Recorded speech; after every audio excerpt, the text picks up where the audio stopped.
Raebareli seat से कांग्रेस के उम्मीदवार हैं राहुल गांधी। वायनाड सीट पर चुनाव होने के बाद में अब राहुल गांधी ने रायबरेली सीट से भी नामांकन कर दिया। प्रेम शुक्ला जी हमारे साथ में। प्रेम जी, लगातार सवाल उठ रहा था कि राहुल गांधी चुनाव लड़ेंगे या नहीं लड़ेंगे, लेकिन अब रायबरेली सीट से कांग्रेस के उम्मीदवार हैं। देखो, अमेठी से वायनाड भागे, वायनाड से वो रायबरेली आ रहे हैं।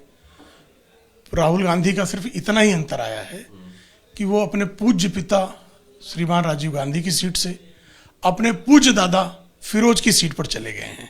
अब उनको स्वीकारना चाहिए कि फिरोज उनके पितामह हैं और फिरोज जो है दत्तात्रेय गोत्र के ब्राह्मण नहीं थे, तो उनको स्वीकारना चाहिए। इतना ही है कि रायबरेली जो है ये फिरोज की सीट है।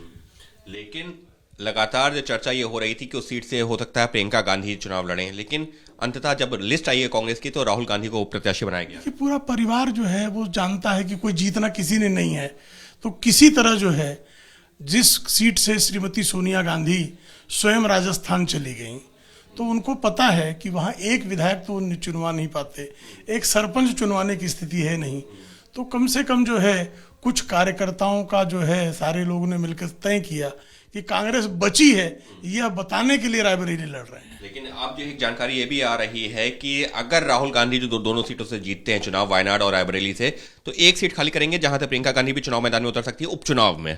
देखिए, लोगों ने तो आज सुबह तक जो है कयास ही कयास लगाए हैं।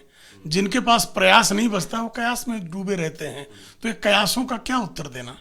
बस एक आखिरी सवाल, इस सब के बीच में अगर हम जो है रायबरेली सीट की या अमेठी सीट की बात करते हैं, तो दोनों पे ही, अगर खासतौर पर रायबरेली सीट पे राहुल के मुकाबले जो दिनेश सिंह को जो उम्मीदवार बनाया गया है, दिनेश सिंह पिछली बार सोनिया गांधी से चुनाव हार चुके हैं, तो मानते हैं कि राहुल गांधी के लिए थोड़ा सा आसान हो जाएगा? देखिए, 2014 में श्रीमती स्मृति ईरानी भी चुनाव हारी थी और 2019 में उन्होंने राहुल गांधी का दारुण पराभव किया। श्रीमान दिनेश सिंह जो हैं, पिछली बार उन्होंने श्रीमती सोनिया गांधी की लीड आधी कर दी थी। इस बार जो है वो राहुल गांधी को पराभूत कर देंगे। क्या क्या समीकरण, क्योंकि आप उस इलाके को बेहद वहां कोई भी आप मुझे बताइए, एक विधायक है कांग्रेस का, एक ग्राम प्रधान तो है नहीं कांग्रेस का, तो कहां से जीतेंगे वो? यानी साफ तौर पर 2014 और 19 से समीकरण लगातार बदल रहे हैं और अब 2024 में राहुल गांधी के लिए रायबरेली सीट भी जीतना आसान नहीं होगा।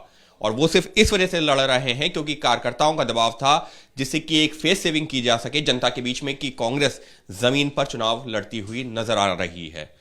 सहयोगी कैमरा पर्सन मान के साथ अंकित गुप्ता, एबीपी न्यूज, दिल्ली।